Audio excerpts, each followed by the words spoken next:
Okay, and we are recording. All right.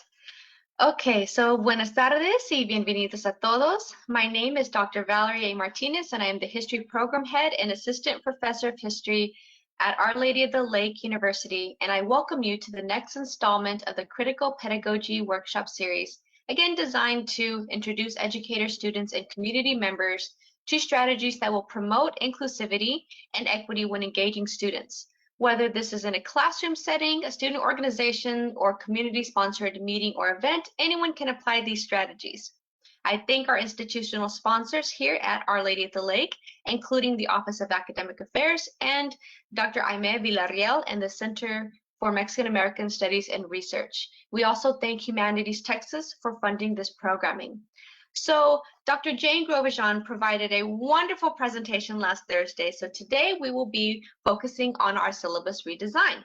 So I have also, I don't know if you can see my video feed, but I'm wearing our social justice living learning community here that we have at OLU. Yes, I'm promoting, and it just kind of ties into the information that we've been learning this semester. So I thought it very fitting to have this today as we're talking about how this connects to our faith-based institution. But again, anybody outside here in the community, outside obviously OLU, we're especially trying to focus on educators. So anybody really engaging with students, we hope that these strategies are helpful to you in your classroom. So with that, I would like to again thank Dr. Jane Grosjean for her presentation on Thursday, and thank you in advance for your syllabus redesign workshop today. So I will give just a small introduction if you weren't able to join us on Thursday. So Dr. Grosjean is a classically trained Catholic theologian who delights in teaching and learning about justice in all things. She specializes in applied theology in contemporary context as invitations into social justice, where she is known sometimes for silliness and always engagement in the classroom. Now, again, as a first-generation college student, she knew she could not take her education for granted. And in this 20-plus years of teaching here at OLU, she's been repeatedly recognized for excellence in service learning and was given a Fleming Award for Faculty Excellence, as well as the Moody Professorship in 2014-2015. So thank you again, Dr. Grosjean, and the floor is yours. Thank you. Appreciate being here. Waving to the folks out there. I see your names on my screen, and hopefully in a few minutes we will allow for unmuting, because I want this to be participatory, and it's a little bit more informal now, right? So still trying to stream ideas in my head about how do we as a people, as a nation, find ways to respond strategically, effectively to the eruption of what we saw.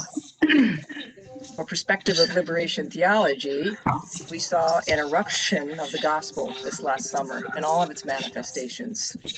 Our response then is to figure out, how do we respond to that concretely in our classroom setting? So let me just see here if I can.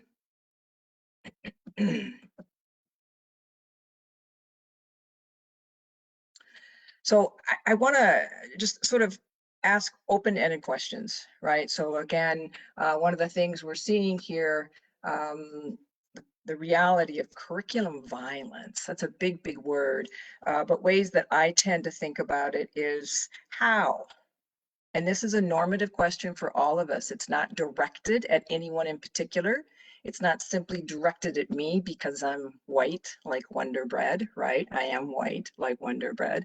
It's directed at all of us because racial harms are embedded in our cultures, plural, in our society, and certainly our institutions. So my last presentation, I tried to reflect honestly with you on my own process of asking myself hard questions and looking at my own discipline. So I want to parallel that a little bit today and ask you to think about to yourself, how do, note, how do, I'm not asking do they live, how do racial harms live in your discipline, right? So this bigger structure that you moved into as that bright-eyed young scholar, or that bright-eyed, not so young scholar, right? We're all there. And that reality then of how do we intentionally try to redirect a focus or a response, or to try to minimize some of that racial harm again. And I'm reflecting a stance here that I appreciated most intensely from Dr. Ibram Kendi. None of us get to suddenly not become racist. It just isn't going to happen in our society, in our history. Rather, our learning is to move towards becoming anti-racist. So it's always a process. So we're in that process together. And I'm happy to share this PowerPoint with anyone because I've embedded links, and I'm not going to try to go back and forth between the links and you and me. But I'm happy to share the PowerPoint with you if you would think any of these links might be helpful. A common one, right, for anti-racism resources. This is a shorter one down at the bottom of the screen that was put together at NYU. And if you'd be interested in looking at that, again, happy to share that. But embedded within this, so again, behind the scenes is curriculum violence, right? So the very structure itself is already violent. And it's not intended by any one individual, but that is the outcome. So then we enter into that, right? Here I am walking into my love, my profession of ministry, being an educator in theology, and recognizing, certainly in my own life, instances of violence, but thinking foolishly that that was episodic, that just happened.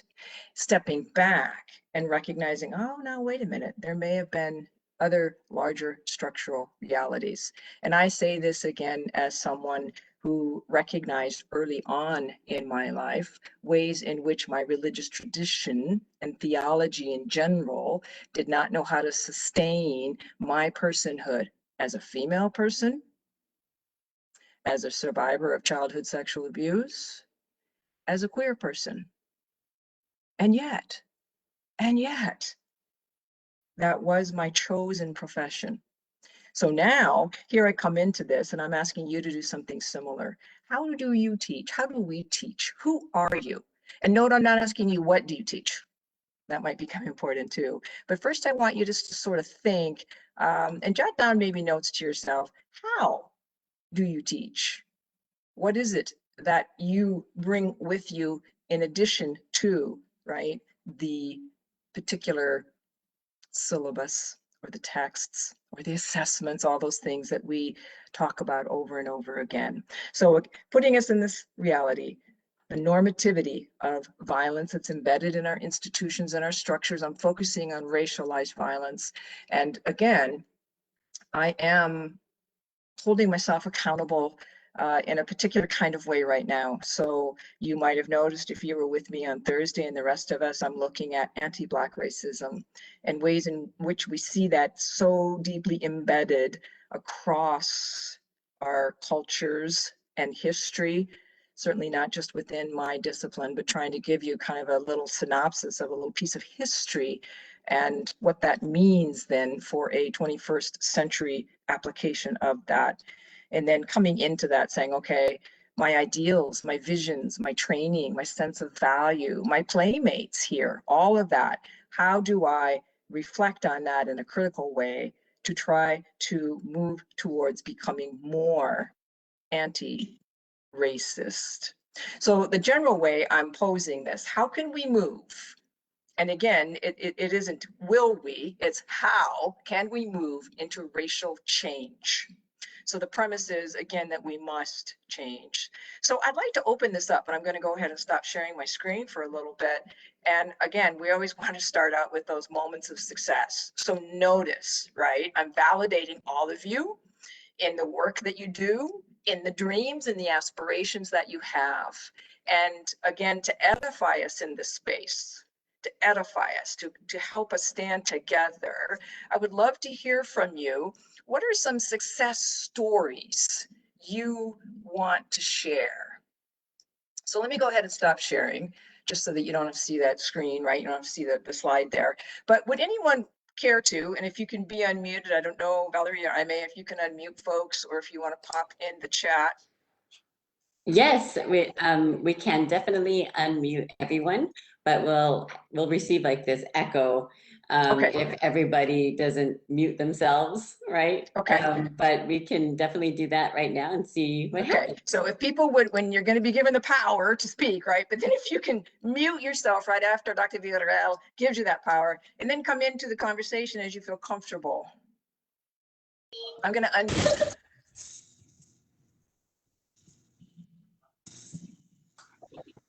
So everyone is unmuted at this point and can speak and engage with us.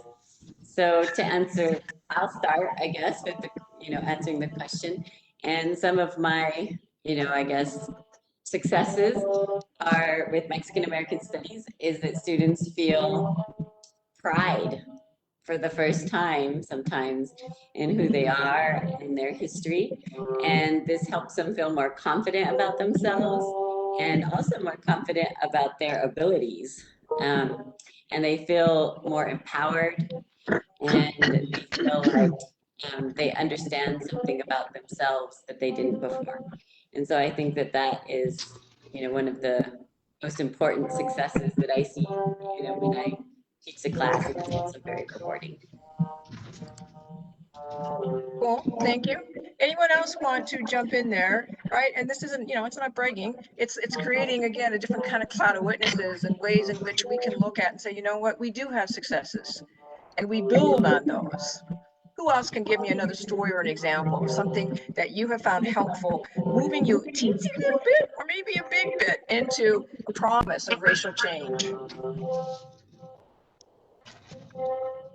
I have one. So whenever my students, when we were going over the 1930s, so we're looking at the Great Depression and our 1302 U.S. history. I always talk about this massive deportation campaign of Mexican and Mexican Americans during obviously the Great Depression as they're being scapegoated, right?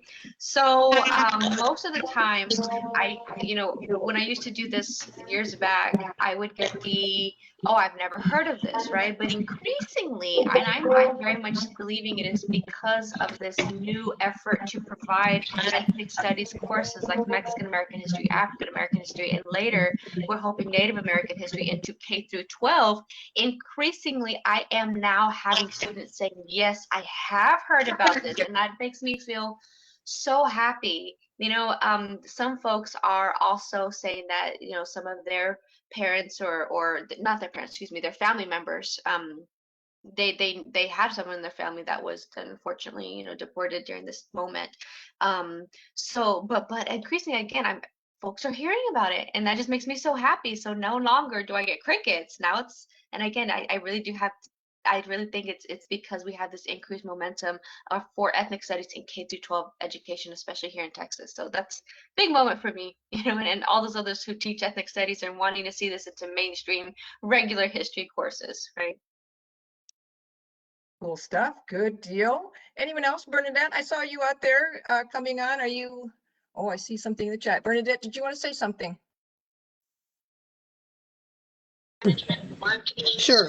I think the thing that I'm proudest of, is I approach all of my students with respect and curiosity, and I'm quick to look back in psychology, the history of psychology, at how, as professionals, we've marginalized people with labels and put them in boxes, and it's particularly difficult for people of color. I also advocate a lot for immigration. People are impacted by immigration, and I include my students in that work. And I'm proud to be a mentor to many women of color. And as a white woman, I have to really gain their confidence. Thank you, Bernadette. I have something here in the chat. I'm getting quite a bit of background noise, so folks could mute. That would be very helpful. Sounds like someone's radio is in the background, but I'm going to read from the chat. This is from Dr. Gergen. The service learning activities in my honors leadership and civic responsibilities involves having students serve as mentors to underprivileged elementary and preteen youth in our West Side San Antonio community. I always feel inspired and hopeful when they share how much it means to them to serve, but also when they continue to serve past their course requirements. And Catherine, as you can see, she's right, whoo, snapping to Bernadette's comment. So I'm going to drop the titles for the rest of this presentation and just refer to you by first name, so no disrespect meant. So what I see from Dr. Villarreal, Amy, let her know if you want to talk, okay? So again, just so we have a lot of background noise, so she's muting folks. If you want to speak, just send out a chat to Amy Villarreal. Can you unmute me? And then what I want to then move to, thank you for that. And I just want to emphasize that we do good and right things all the time. So working in this workshop is not suggesting, I've got it all wrong. What was I thinking? It's okay. We want to do the good. And we're in an institution that says providence, this residence, this reality of God.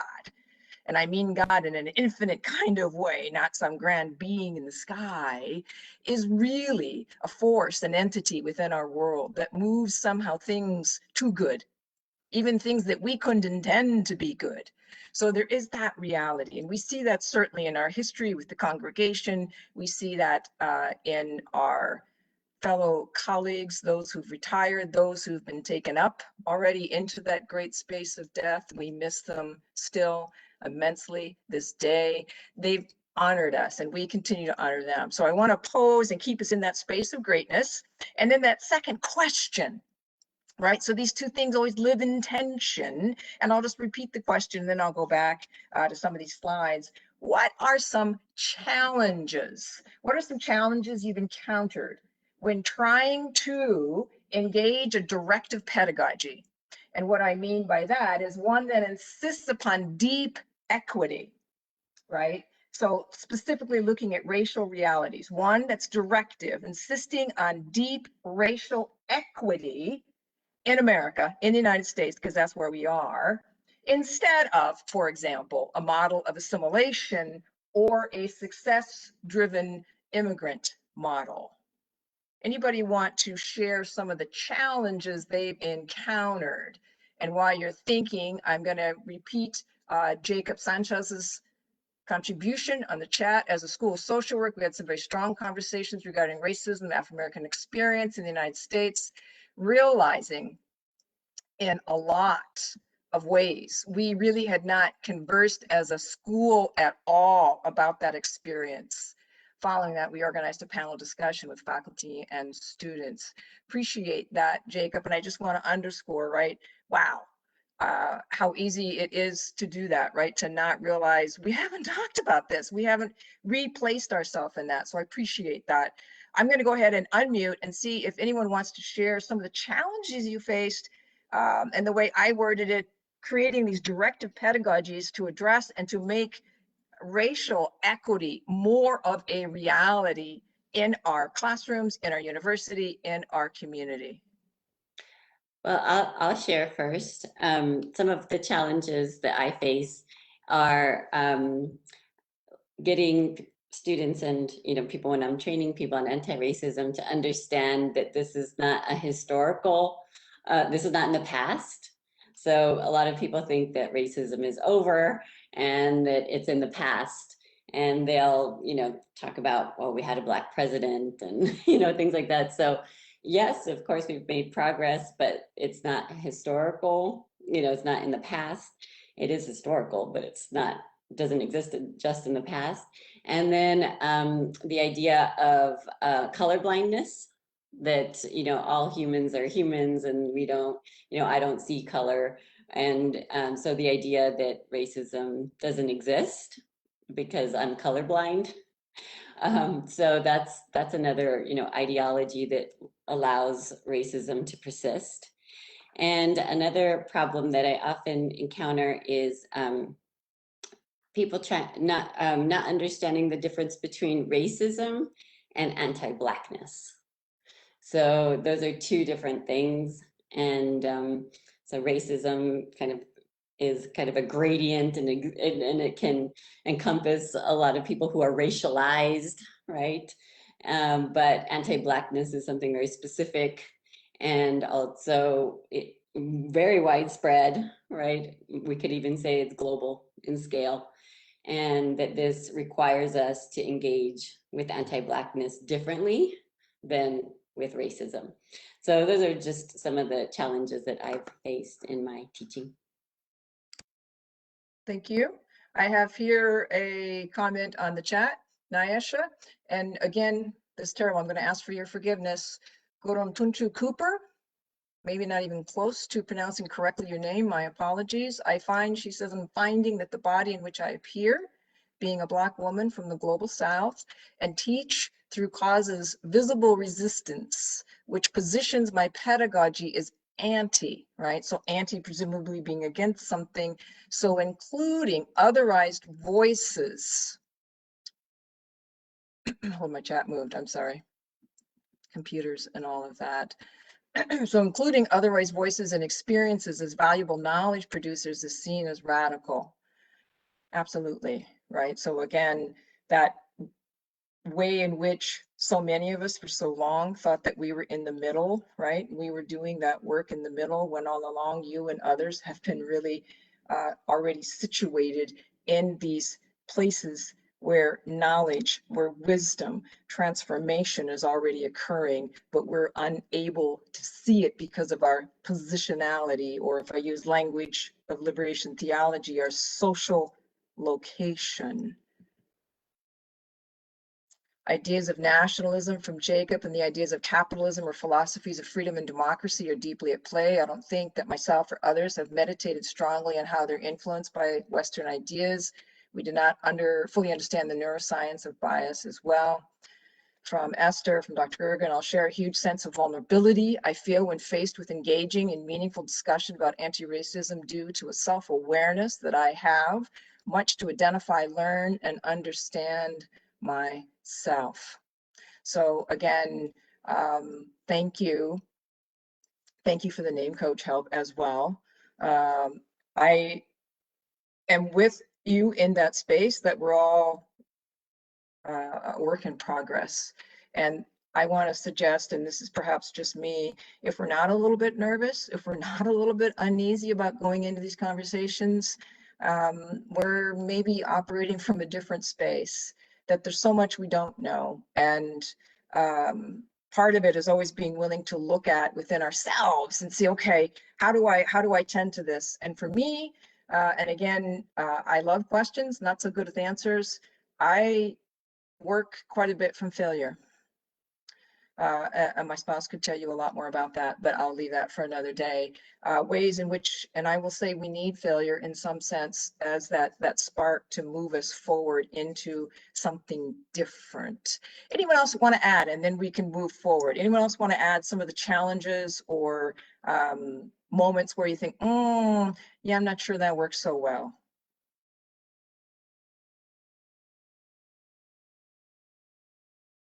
So this is, in the spirit of sharing our own, vulnerabilities and sharing this moment of space where we're learning to grapple with these ideas ourselves. Learning about the historical experiences of racialization, especially here in the United States, that's just a part of my class. You cannot teach U.S. history without these things. So these are very much incorporated into almost every single lesson that I have. But there are times when inside I feel like I do not want I don't want my white students to feel that I'm picking, and I don't think I am, and I've never received a faculty evaluation that says I am, but that's like an inner fear. But it's like an inner struggle that I have inside that I'm like thinking, okay, I have to discuss this because I'm not going to do it's going to be a disservice if I do not, right? And I have to talk about these experiences of the most vulnerable. I have to talk about these processes because as Aime was saying, they are still in play right now, and they are very much a part of contemporary society that we have to address. We cannot address these, but I don't want my students to feel alienated. I don't want to feel that they're being singled out, but that discomfort that may come from me talking about these things, like, I think that's also good, right?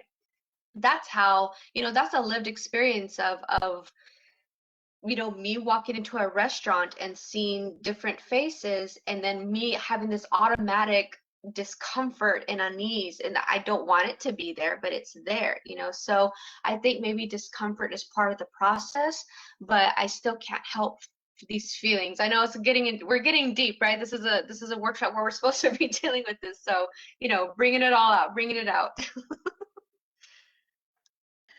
Good for you. And again, just to affirm, kudos. There is deep vulnerability here. But again, we're sitting in spaces where people have already been so bludgeoned and deeply wounded that if we're not willing to risk ourselves in that in some way, we become inured. We become immune to that pain. And the pain has to motivate us really in some way to move differentially. And if there's time, I'll share a couple places where I've experienced frustration and I'll just say have received accusations. I'll leave it at that. Some are in my teaching evaluations and some are not. In that same kind of space of trying to figure out how do we provoke change? Is that appropriate role? Within my discipline, clearly it is. So in that sense, it's easy or easier to be a theologian, maybe as a social worker too, or psychologist, that our role really is to move towards transformation. And that means transformation of the individual as well as the classroom. And once I walk into that space, and forgive me for these metaphors, I come by them naturally, but it really is, it's a whole different kind of presence of space. And I do root myself in education as a ministry, and that there are charisms. So if I go back to some of that foundational Christian understanding, there's power, there's presence, there's holiness, there's wisdom. And again, there's movement in that. And at some level, even when I fail and even amidst the accusations, I'm trusting perhaps a larger process. Anyone else before I move on?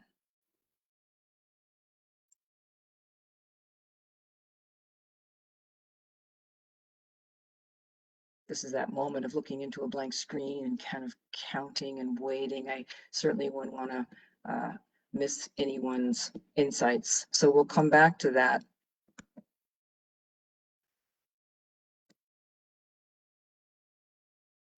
So again, we've created a space celebrating. And I want to suggest that this is me speaking as a faculty member at OLLU.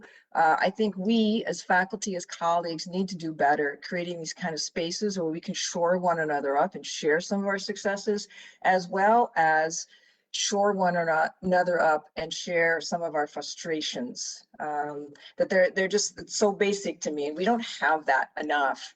I just want to give you what you already know. And again, you can forgive me for this later, but again, the question, how does your discipline construct race as a part of a national larger reality or larger national reality? The presumption clearly is all of our disciplines do. It isn't really, oh, this one is particularly good at, or this one's famous or infamous. Education, discipline, our cultures all construct, right, this understanding of race or racialization, and that we enter into that conversation. It becomes a dialectical process. So the next three examples are really random, truly random. Here again, Valerie, if I may use your language, I'm not picking on anybody. Again, I'd already posed for you ways in which my own discipline, that large reality of Christianity, if I may use a very dramatic metaphor, is really in some ways dripping with blood, right? And our job before any of us go back to that Sunday morning service, whether it's Palm Sunday or Easter Sunday, has to begin to reckon with that violence realistically. So that's always ongoing in the background. But again, so that larger question, to share resources with each other, where do you go? How do you find out? How do you get that documentation of how your discipline has been part of the way that anti-Blackness functions in America? And again, I'm rooting this in anti-Blackness because of the appalling resistance and the repetitive nature that I am seeing as a somewhat clueless person at times, right? And saying, wow, this isn't, I mean, obviously it's not accidental, but I want to try to focus on that. So I came up, of course, something we all know, and perhaps it's real for you this time of year. I haven't done my taxes yet, the tax code. So again, ways in which we think of something neutral or ways in which we think of professions like accounting or finance wouldn't have anything to do with the construction of race or anti-Black bias, when in fact, we can accumulate quite a bit of information. So again, it's a throwaway sentence in my profession or my discipline to say a federal budget is a moral document, right? You all know, if anyone is really asking of you who you are and what you value, we look at where you put your money and what you give your time to. Whether you value those things or not in speech, you are doing that in deed. So we look at this in terms of that monetary reality. Those tax policies that are really effective, that really assist and help humanize all of us across our racial identities, plural, include the earned income tax credit and of course the child tax credit. We can show evidence, ways those particular facets of our tax code reduce poverty and raise the after-tax income of working families, especially in low-paying jobs, and are particularly important then to African American and Latino households, and presumably among American Indians as well. Now, we see other aspects of the tax code that are less helpful and that actually end up supporting an anti-Black reality in our nation. So you may be familiar with these, right? The deductions for mortgage interest and college savings plans. And again, this is defined as upside down. And you can see I took this information from the Center on Budget and Policy Priorities. It is not particularly affiliated with one party or another. It is a neutral organization. But those benefits overwhelmingly go to higher income and disproportionately white folk, right? So there we see that racialization to those households who presumably need the least amount of help and likely would do what the tax phrase is designed to encourage, right? Such as buying a house or going to college, even without the incentive. So there we're looking at resource allocation, resource distribution, right? Why would we give more to those folks who already have more? It's a genuine question on my part. How do our disciplines respond to that, whether it's accounting, economics, finance? And then we also see just another example. The tax code also gives several significant tax breaks, incentives to income from wealth that is not driven or accumulated through work, right? So income, as you may know from capital gains, the increase in value of a household's assets, even when the assets are sold, is taxed at a lower rate than income from work. So there you get another benefit. And again, this plays against, so to speak, if we want to use that language of an even playing field. And it does end up constructing racial identities in our tax code. I'm not saying that's the intention. I'm saying that's the effect. I am suggesting all of our students in accounting need to know this.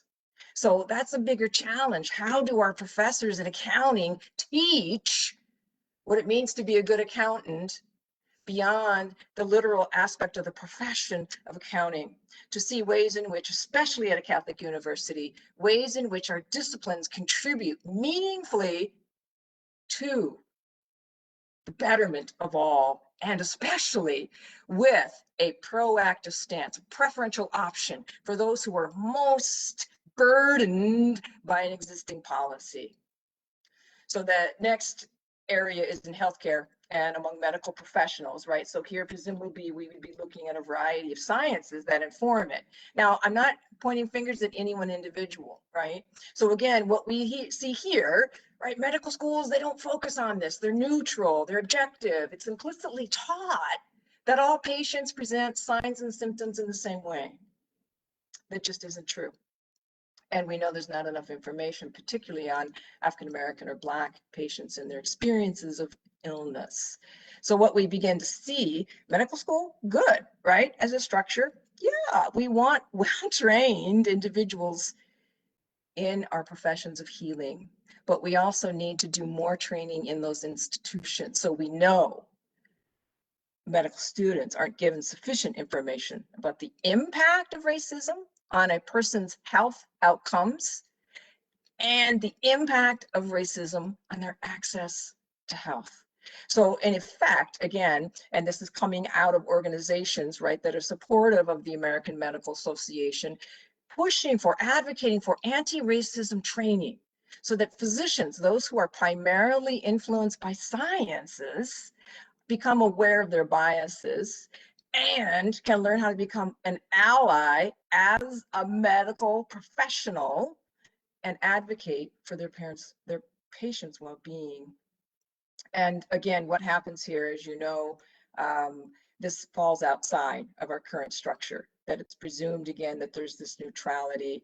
And this particular site that is, again, one of the endorsers of the American Medical Association, good institution, two things that we really know that still operate today, common myths that are particularly associated with Black or African American people in this country. One of those common myths is that Black folk, African American people come to healthcare facilities in order to get medication.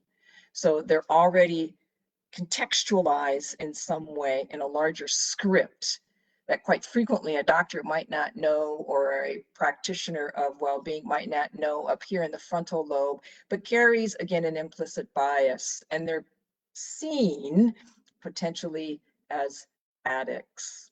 The other reality, and this one is well substantiated, horrifyingly so. Pain is significantly undertreated in Black and African American patients. We've seen this over and over again, and it's still a current phenomenon.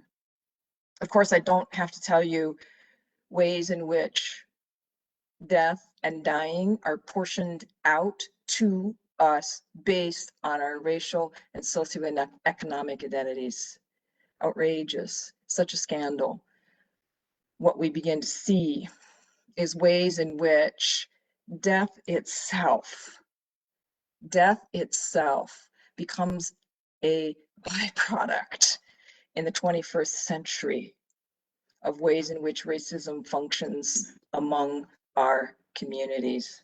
And then the third area, and again, this is truly random. So again, just trying to find disciplines across our schools, education. And again, what we begin to see, it's a story starting out with this young woman, Stephanie Jones, and ways in which as a child in elementary school, as you can read, my teacher made me pick cotton. She brought each student their own plant. Her goal was to make us understand how hard cotton is to pick. It has only been a couple of years since I began to tell this story in public. I want to stop just for a second. I want to repeat that. It has only been a couple of years since I began to tell this story in public. So there's a whole larger dynamic going on there. I kept it a secret for a couple of reasons. First, as a small child, I trusted my teacher, didn't allow myself to believe that she would cause me or any other student harm. Second, after some years passed, I was ashamed. It had taken me this long to understand the impact of what happened. So she's a feature story in the spring edition from Learning for Justice. That's the name of the publication.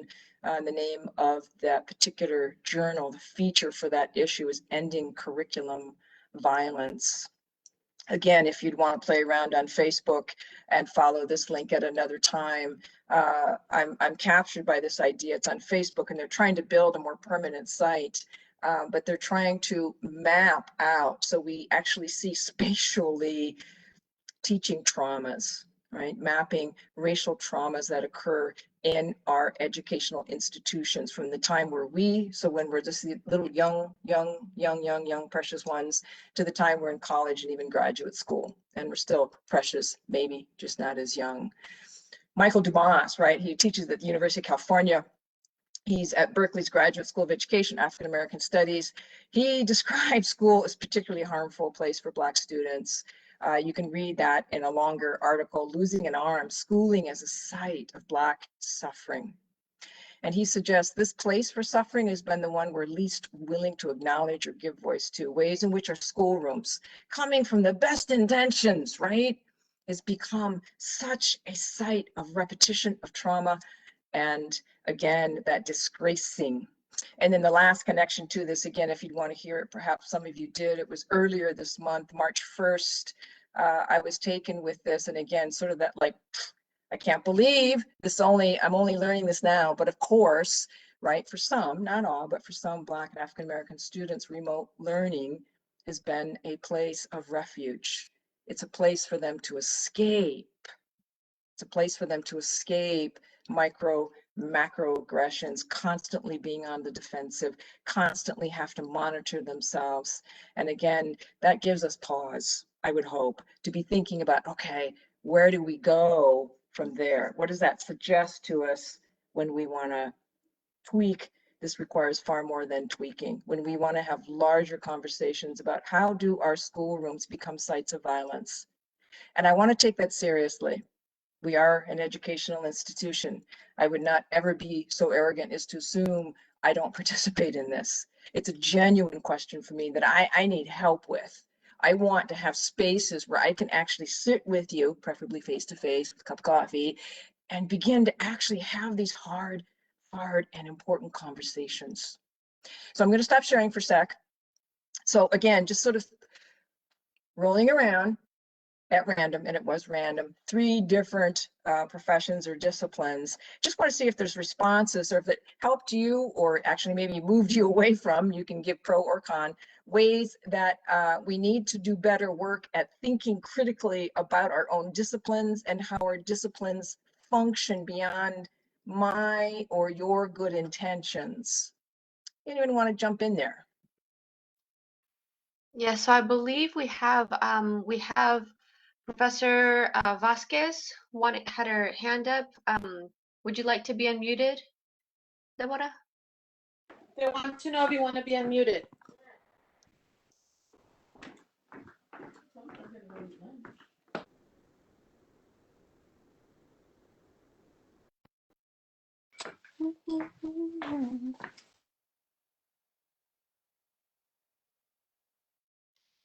In the meantime, we have Dr. Candace Cepeda stating anti-racist work is exhausting. It requires us all to do, right, actively, do this work. So again, that's the point of these workshops, right, where we're discussing it, but we're also trying to provide actionable items, right, that we can start implementing. And it first revolves around us taking a hard look in the mirror, right?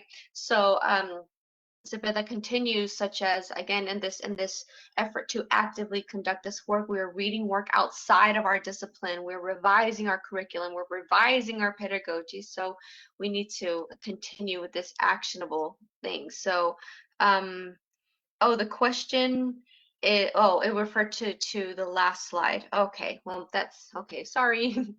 And anyone else? We have more comments that it is very true and very exhausting. Sometimes it is hard to know what to do to keep moving forward in this work.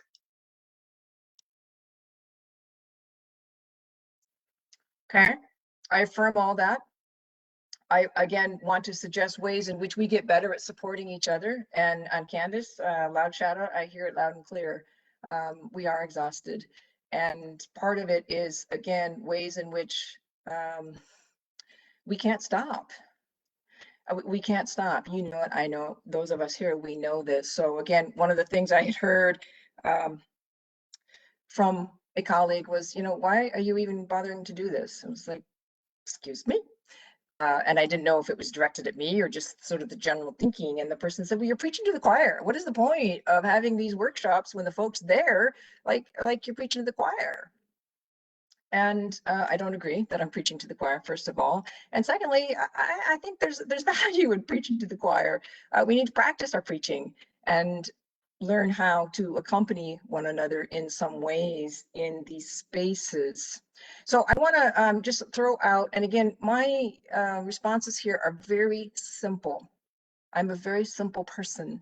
So I can't profess, as I said, I don't have a lot of great answers, but my struggle is quite authentic, and I want to struggle with you, and I want to struggle with the students.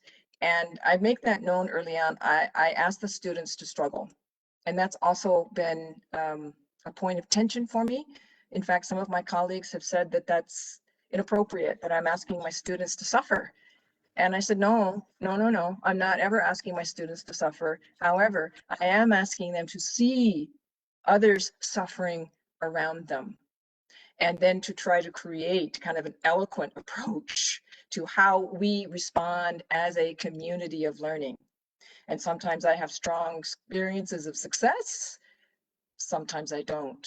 But it's very clear that it will be a struggle. And it's very clear from the get-go that I expect transformation of myself and of them, right? That we're in this kind of together going forward or not, but we can't stay in the same place. Yes, So and we again, have a question. yes. Oh, sorry. We have a question from Candace. Are you able to unmute your mic now, Candace? Yeah, I want to quickly add that I would love to see universities, particularly our university, shift away from this emphasis. Often we tend to rate ourselves as faculty in 3 different areas, and it's considerable honorable when we are publishing in the field or presenting in the field to have peer reviews, blinded peer reviews of our scholarship and work.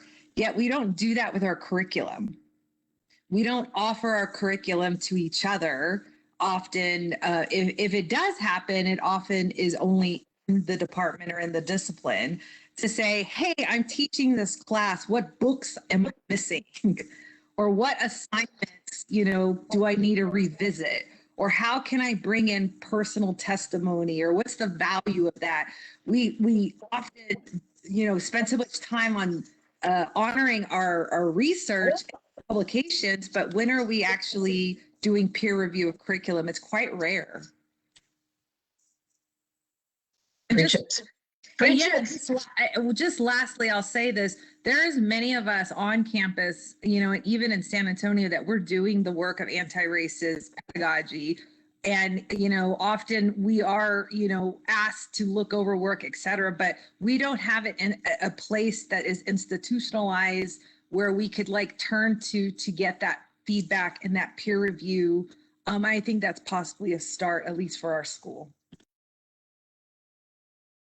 Agreed, absolutely agreed. Brilliant. We've all heard it here, so that constitutes peer review for me. So those of us who are willing to can move this forward into the structures, right, of our institution, even into things like promotion and tenure. Or Valerie, were there other questions or comments you wanted to put forward? Jane, this is Catherine. I do have a quick comment, if that's okay. Of course.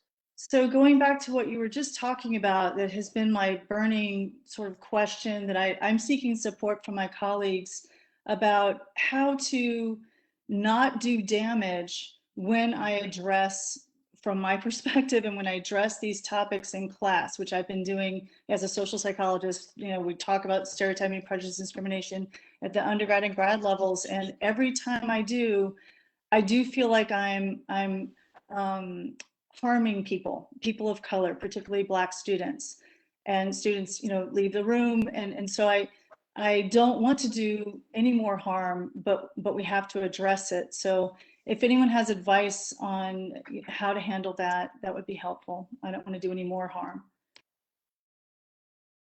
Thank you, Catherine. Would anyone want to respond to that in any way? I know you're not alone. I'm in the same boat. Others? I mean, this is just something, and again, it's as Jane's been talking about, of how we can think inwardly at our own disciplines. And I think for my discipline, it might be easier only because I have the tool of contextualizing. So for me, that's always kind of been how I introduce students into these conversations, and then I connect it to contemporary. So first I contextualize, and again, history is a lot easier to show change in continuity, but for me that's always worked, to first contextualize it and then kind of bring it into, okay, well, how is this still persistent in contemporary society? So I don't know if others have used that strategy, but I'm also very grateful that we can share these possibilities, because I'd like to learn other strategies as well.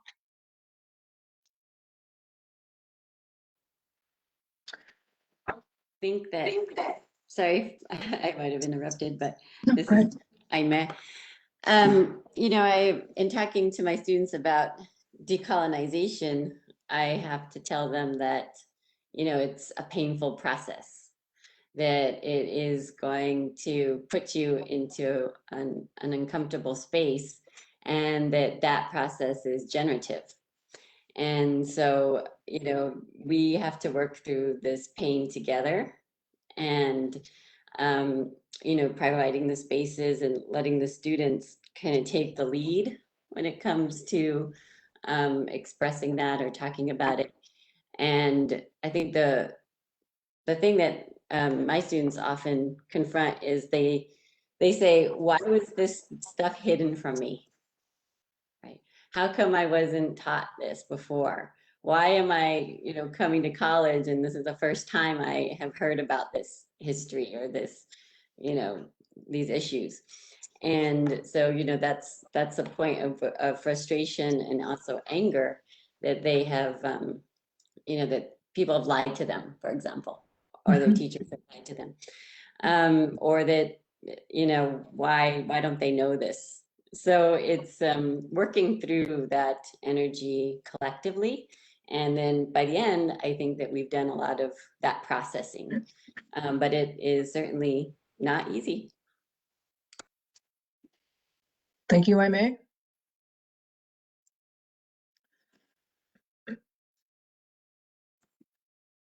I was thinking about, so Candace made a comment here that she's given a shout out to Warden and Karina and Yolanda that they reached out to her to help redesign a doctoral level course on decolonizing pedagogy, which is amazing. That is amazing.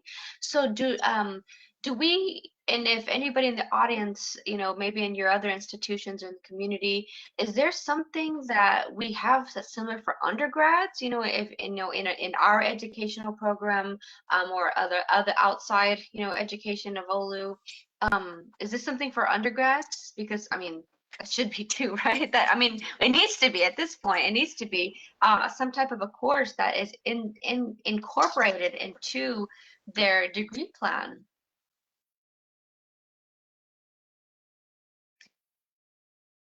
Can anyone respond to Valerie's request or her observation or insight? Yeah, I got it. I got it with Aimee and Candace. Like it's got like this. It's called CIMAS, Mexican American Studies. So maybe this. Yeah. So we put more on the shoulders of the Latinas. I'm seeing the direction here. I don't think that's the right answer. Maybe that's but maybe that needs to be the start. Maybe that needs to be take that intro to MOS and we'll build, right? Take that intro to MOS first, and then we can build, and that way everybody has this in all of their disciplines, right? So first begin with education. And I think that's part of it too, is to underscore that all of us have to do this work of decolonization. This doesn't just belong in the humanities or amongst us. It really has to go across our curriculum. Earlier this year, I had made a request of several administrators to consider doing genuine equity assessments of our curriculum, but also of all of the resources and how our resources are distributed in our university. And that's an enormous undertaking. And what I was asking of them in some ways was, how is this university? How has OLLU, our beloved university, with all of its CDP heritage, also, right, in need of decolonization? And that's maybe work all the way, down the line. But what you all are talking about right now at the undergraduate level is so vital. Jane, this is Bernadette.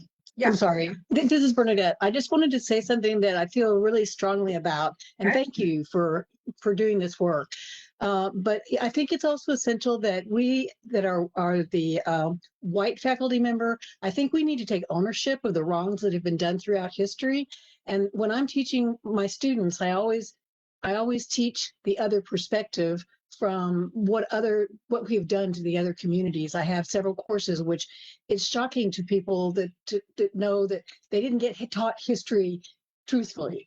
And I think that we need to be an advocate to show that to our students of color and to our faculty, our peers, and the other people that we acknowledge that there's been privilege, and we have benefited from that privilege. But I dedicate my work to now try and make sure that my students are going to be different, and they're going to benefit from the mentorship. So I think as faculty, it's important for us to hold ourselves accountable.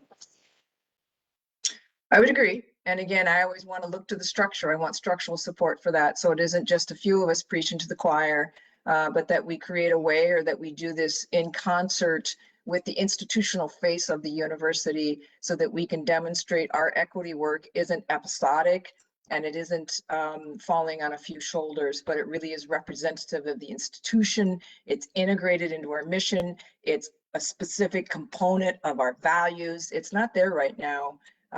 So I'm looking at the big cosmic picture, but I'm with you, Bernadette. Absolutely. Well, let me just play along, and just a couple sites that I've used, and they're simplistic. The sites are not simple, but the way I use them is simplistic in terms of certainly educating myself. So this first site, America's Islamic Heritage Museum and Cultural Center, it's fabulous. And again, I find that one area of absence, I guess I'll call it, among our students is certainly on religious literacy, but certainly around Islam, and partly being influenced, right, of being coming of age, being children, being raised in a post 9/11 society, that they have inhaled, they have imbued all that negative energy around Islam. So finding ways to bring that to life. And again, then looking at that through the other museum, the National Museum of African American History and Culture. I like to teach through stories. So again, theology is really about whose story is told and whose stories matter. And of course, they all matter, but some stories get told more than others. So that means some of us have to quiet ourselves, and we're in the listening role, not for always, right? And then that means we also figure out ways to create space. We don't wait for folks to come find us. We go out there and we find them, and we create a space that's inviting and that demonstrates to them a desire and safety.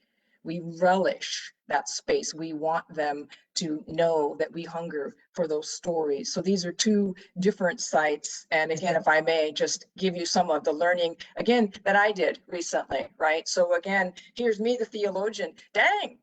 If you would have asked me in a multiple test question, a multiple guess question, I would have not gotten this correctly. Islam has been part of our early American identity since the 16th century. And of course, if we think about the history, yes, right? African Muslims fought alongside the colonists during the Revolutionary War. Why does this matter? Well, for obvious reasons, right? Not just to address Islamophobia, but again, to correct, constantly correct and enlarge what is it to be an American? Who are our people? How have we formed ourselves as a nation? And then a couple other things that some of you be familiar with, the practice of ring shout, right? And again, I had heard other kinds of connections to this, and this is taken from, right, the Museum of Islamic Identity, the ring shout being a religious dance in which men and women rotate counterclockwise while singing, clapping their hands, shuffling their feet. There's a real syncopation of movement there, directly inherited from enslaved Muslims, such as Bilali Muhammad and Salih Bilali in the Georgia Sea Islands. Originally mimicked, right, that ritualing, circling, or the shot, right, circumnavigating the Kaaba in Mecca by Muslim pilgrims. And then, of course, the so-called styles that are embedded within blues singers, and this particular connection to Alan Lomax, if you know, the Levy Camp Hollered, ways in which we see those connections to call to prayer in Islam.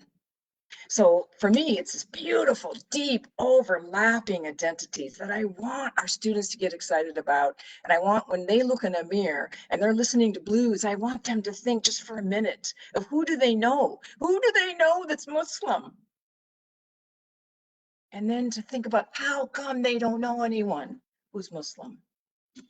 So again, just the next piece of learning, so we can see ways in which, right, like many of those who were enslaved by European colonizers, ways in which Muslims were misidentified, but they used this to encourage resistance. So this is an actual reproduction from this museum. And these two documents, of course, coming from that central focus of Christianity, that Christocentric reality that excludes all else. It's a negative reality.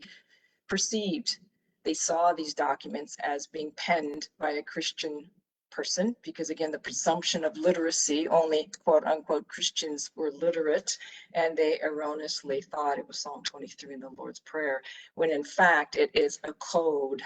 It's an embedded code among some of these individuals of how to resist. So there's brilliance, there's beauty, there's power in this.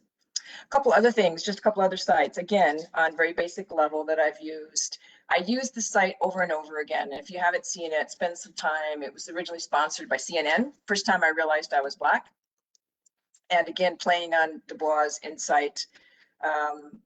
And then using that to invite students into those spaces. When's the first time you realized you were white? When's the first time you realized you were Asian American, American Indian, Latino? So again, giving students that opportunity. I'm worried about the time here. Let me connect. Valerie, how are we doing on time? We are at 1:31 right now. 1:31. That internal clock went off, ringing in my ear. So would you like me to continue, or should I just like maybe take these last 5 minutes for questions, for comments, for more interaction with one another? We have until 1:45, so you are welcome to. Okay. All right. Okay. So again, just posing these two sites, actually asking students to go to the curricula from the National Hispanic Center and Organization, one of those things, right, in New Mexico. And again, entering into that space as a novice and planting themselves again, as someone maybe who thinks they know something about it. Like, they don't go into the CNN site as an expert or as someone assuming they know something. They go into that, and again, listening to the different stories, and the stories are incredible. There's such a profound mix of our humanity. And then looking at that, what does that mean? What does that do to us? Then when they start telling their stories, the first time I realized I was Hispanic, Mexican American, Asian American, Japanese, Mexican, whatever it might be, almost all their stories are negative. They're places of pain. So then looking at that, okay, that's a side of reclamation. That's what we're talking about. We're talking about dignity. We're talking about liberation. So the very first way you realize something so fundamental about yourself came through someone else's story, someone else's eyes who saw you as wrong or imperfect. How do we address that? And then this other side here, the mundos de mestizaje, there's again that entrance into it where they assume they know something about it. But when in fact, right, that history is so much bigger, so to speak, than they are. So again, this isn't a response to Catherine's question, but it's a place of grounding. Where do we start? Well, we start in stories, and we start in stories of pain, and we make space to hear that pain and honor it. And then we start in these other kinds of depictions, right, that aren't just about pain. So it's never just one or the other. A couple other sites, again, more stories. And I like the stories that are interactive. This particular link was hosted by Northeastern. You can choose, there's 8 or 9 different immigrant stories that reflect a historical space of time and experience. And students go into these stories and they make choices. And the choices they make determine the outcome. So this is always very helpful for students to kind of see themselves differently. Then I pair that with stories of the Great Migration. Many of our students operate with some level, they think, of expertise in the immigrant experience, even though I find anecdotally, this is anecdotal information, most of them can't trace their own ancestry back beyond their grandparents' generation. So they actually sometimes know very little of their own history of immigration. So that's a starting point. And then what about the stories of the Great Migration? Nobody ever knows anything about that in my classrooms. And it just breaks my heart. This is our history. This is who we are as a people. This is the spirit. This is the reality of holiness in our midst. And our students have been denied that. So again, helping them see the gravitas of all of these stories of immigration and what that does to us when we don't know one another's stories and we don't know how to ask for one another's stories. So part of what I'm trying to model with them is a sincere, genuine way of asking to hear more of their stories by learning how to place ourselves in places in community so that we can, again, begin to move into that. Now, I pair that. I am a theologian after all. Ho hum. I know. Ho hum. Ho hum. I try to use with our students church teaching as best I can. You already know some of my discontent with church teaching, and it's not just my discontent, but I want them to see our society, our larger reality through aspects of the institutional church that help them see themselves differently. So again, we've been looking at larger social movements. So I asked them to read Bishop Braxton's letter, The Catholic Church and the Black Lives Matter Movement. And it was written on the anniversary of the fourth anniversary of the death of Trayvon. Our students know very little. They know very little about the Black Lives Matters movement in detail. They know very little of its origin. And I have discovered, again, anecdotally, a powerful place of absence in many of our students' lives. They have no content. They don't know anything about Black people. And it's one of those realities. So you move them into the space, and some of them will tell you, well, I come, and whether this is true or not, the perception is, I'm in the Valley, or my parents came here as immigrants. I haven't been around Black people. I observe it in the classroom. I watch the spatial distancing. I watch the tension in the faces and the shoulders, ways in which they position themselves out of fear or suspicion, or maybe even disrespect with one another. Those are really hard to address. But we go through this letter. So again, they're learning about this movement through the eyes of a bishop. And we've been looking at theological teaching. Then the other pastoral letter from Bishop Seitz. Again, very moving. If you have a chance, I really recommend it. Night Will Be No More. It's a response, of course, to the Matanza, the massacre in El Paso in 2019. And what I see is our students wake up. This they know, this they can feel, this they've lived. So the job for me is to try to bridge these two. How do I help them see the significance of the deaths of those they don't know? And what does that do to all of us when those deaths from the Black Lives Matters movement become invisible? And yet they still remain fixed to the deaths of their own. So I try to use what they know in some sense. It's a place of pain, but it's also a place of resistance and resiliency to build a scaffolding, if you will, to that other space. And then one of the other techniques I've used, and again, we can debate how successful. I don't think it has been that successful, but it's been a painful place of learning for me. So I want to share just a little bit. I do a whole extensive piece on a theology around immigration. That's easy to do in church teaching, and it's easy to do with theologians. So I bring in primarily Latinx theologians to help them see themselves and their cultures represented in these quote unquote high teachings. And it's a lot of fun, and they struggle with the theology of it. Cool, but there is a recognition within it. And then we brainstorm, right? So we're also looking at myths, and I look at social scientific data, and we do this giant brainstorming. And I love doing it in a physical classroom because I have 2 big boards. And I say, all right, now. And I tell everybody, so this is what we're going to do. And I ask for permission. I say, we're going to give one another permission to use language that we've heard. It's public language. I'm not saying you believe it, but I want you to use the language you've heard in any way that represent immigrants, regardless of where they are in terms of documentation status. Most of them assume I'm talking about immigrants from Mexico or Central America. I don't qualify it. And they fill up a board. I give them markers, and that board is covered, and it's covered with very negative kinds of things. And then I go to the other side of the board and say, okay, now I want you to tell me what you really know to be true, either through your own experiences, your familial legacy, what we've looked at theologically, your own common sense. That board gets full, positive, life-affirming realities. And then I ask them, okay, now let's pretend that you're going to move to Decorah, Iowa. I know you don't know where Decorah is. Decorah, Iowa, right smack in the center of this country. You're a brand new person. And if you had to choose, right, all they know about you is you're an immigrant. What do you want them to think about you? Well, no surprise. Where do they go? They go to that one board where it's all positive. That stuff they know to be true. And then I asked them, I said, so what are we going to do to make that the reality for all immigrants? Not just your family that you know. So we have that moment. I try to do something similar with African American and Black students, and it's too painful.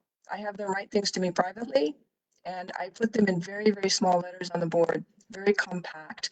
I let everyone know in advance what we're going to do. I do the same thing. We've looked at theological teachings. Then I ask them to go to the other board, and I ask them also privately to send me things. So there's no identity attached to it. Everything that you know of, all the contributions that you know African Americans have made to your well-being, to our country, to our culture, to blah, blah, blah. Once we get beyond Beyonce, maybe Obama, that's it. The stunning silence, the absence of knowledge. So again, asking them, okay, if you're in the same situation, you're Black and you're going to move to Decorah, Iowa, and they see you as a Black person, what do you want them to know about you? So we start with that place of absence. And I ask them, why? And what they give me at times, again, are their things that they've learned, right, from their families, their ancestors in some sense. You already know the debate, right, about our schools. So this was, right, from a recent report. We know, right, there's still 3,800 WSIs. So we know our systems of education primarily serve white folk. And I would suggest they don't serve us very well.